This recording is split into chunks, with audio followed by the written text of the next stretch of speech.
Just like the prospectors who sought fortune and fame by digging for gold, great salespeople need to uncover or prospect for the right people and companies to sell their products to.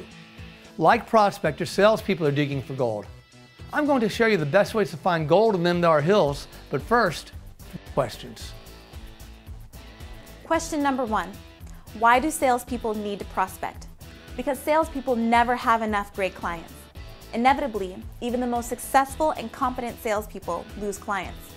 Reasons include companies going out of business, mergers, acquisitions, downsizing, and sometimes clients just want to change. Therefore, the smart relationship salesperson needs to be thinking ahead and planning for new potential customers. Question 2. Are all prospects created equal? Hells no! I'm going to teach you to identify the great prospects and to separate them from those not so great and crappy prospects. Concentrating your efforts on great prospects will save you an enormous amount of time and frustration, will make your sales efforts more lucrative. Here's an overview of the 4 types of prospects we'll talk about. At the bottom of the prospect hierarchy is a cold call. Cold calling is when you either call or drop in on a business without knowing anyone or having a scheduled appointment. Like the name indicates, it is calling on people who have no idea who you are and in candor really wish that you weren't calling them in the first place. I'll tell you more about that as we move up the prospect hierarchy.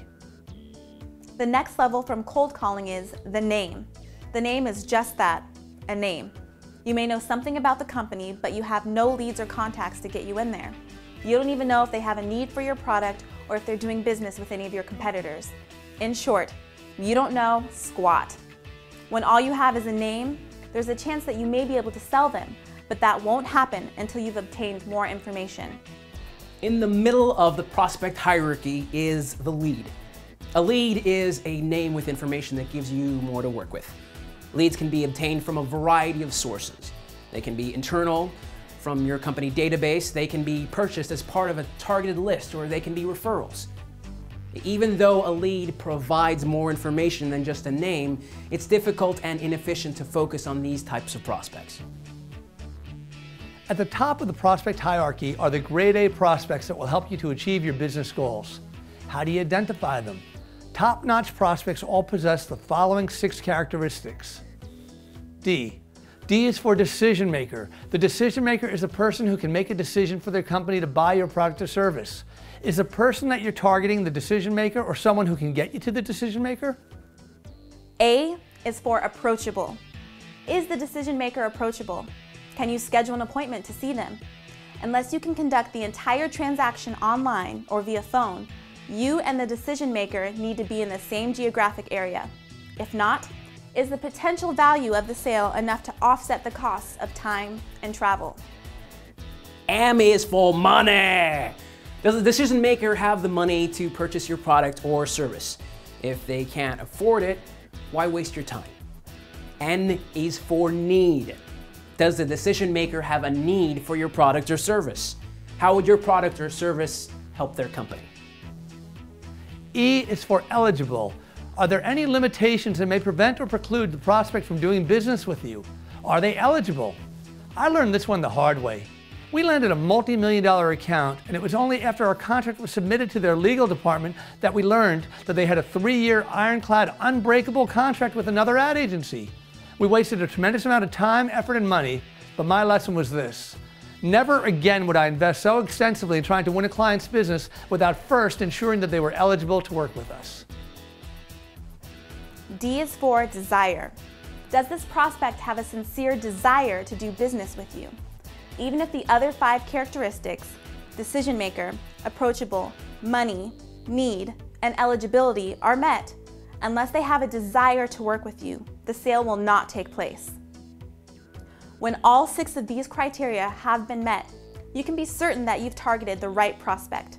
When you combine the first letter of each of these traits, you'll be greeted by that universal happy cheer that all prospectors make when they strike gold. I'll be damned. Now here are 5 great ways to find top-notch prospects. Referrals. Referrals make life a lot easier for salespeople. Referrals come from a variety of sources, but the best ones come from your present customers. If you have a referral from someone your prospect respects, That credibility will make a big difference in getting the appointment and making the sale. You may not want your present customers to know which prospects you're pitching. In those cases, written or video testimonials from existing customers work perfectly. Now be sure to focus on those attributes that make you and your company a good fit for the prospect firm.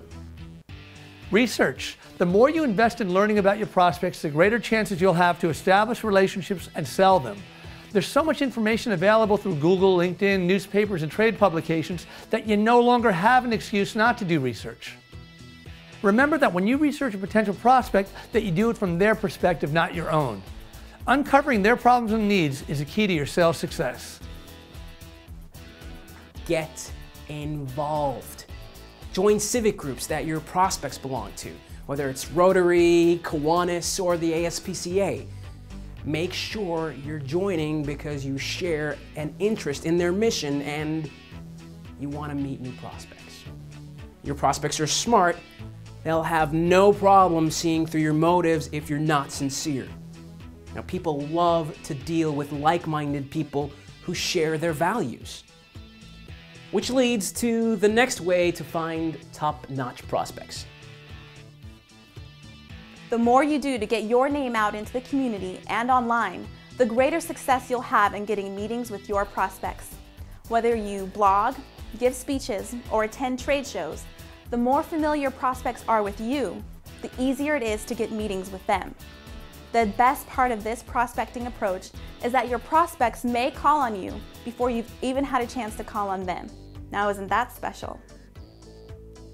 Networking. It's important that you let people know what it is that you can do and what it is that you can do for them. When it comes to prospecting, make sure to get out there and make sure that you're seen and that you're heard. The most important thing to remember is that you can't be shy. To ensure your sales success, practice and internalize these prospecting techniques every day. Just like the prospectors discovered a long time ago, there's gold in them thar hills. You just need to know how to find it. In our next lesson, I'll show you how to approach your prospects in order to secure an appointment with them. It's quiz time. Let's see what you've learned. Question number 1.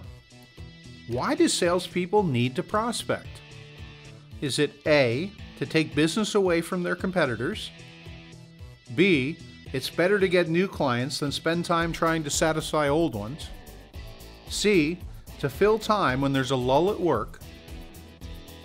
D, even the most successful and competent salespeople lose clients for a variety of reasons. 10, 9, 8, 7, 6, 5, 4, 3, 2, 1. And the answer is D. Even the most successful and competent salespeople lose clients for a variety of reasons. Question number 2. True or false? All prospects are created equal and should be given the same amount of focus and attention. 10, 9, 8, 7, 6, 5, 4, 3, 2, 1. And the answer is B. False. All prospects are not created equal and should not be given the same amount of focus and attention. Question number 3. Which of the 4 types of prospects listed below can be purchased as part of a targeted list or else obtained by a referral? Is it A, a cold call, B, a name, C, a lead, or D, a grade A prospect? 10, 9, 8, 7, 6, 5, 4, 3, 2, 1. And the answer is C, a lead. Leads can be purchased as part of targeted lists or obtained by referrals. Question number 4. Which of these characteristics is not one of the 6 characteristics of grade A prospects? Is it A, eligible, B, decision maker, C, marketable, D, approachable, or E, need? 10, 9, 8, 7, 6, 5, 4, 3, 2, 1. And the answer is C. Marketable is not one of the 6 characteristics of a grade A prospect. Question number 5.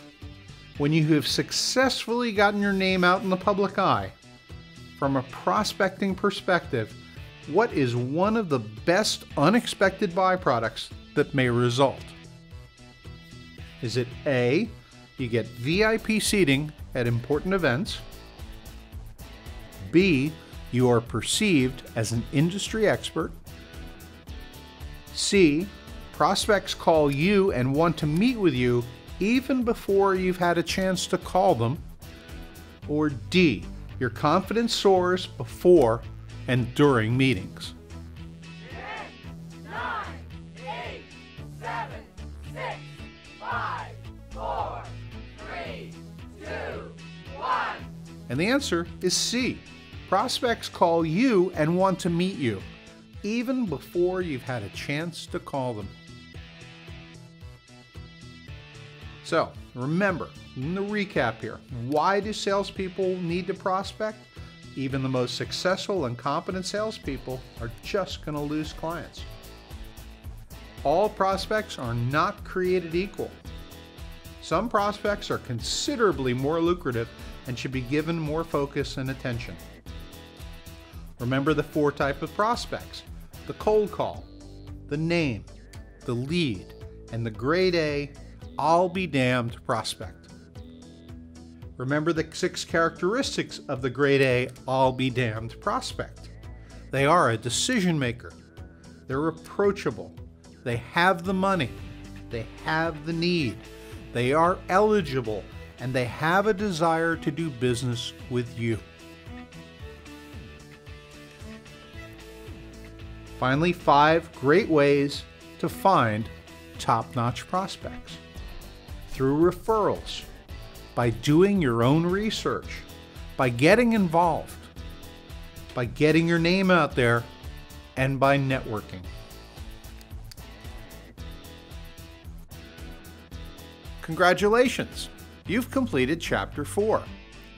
In Chapter 5, Approaching Prospects, you'll learn how to initiate contact with prospects and how to deal with gatekeepers.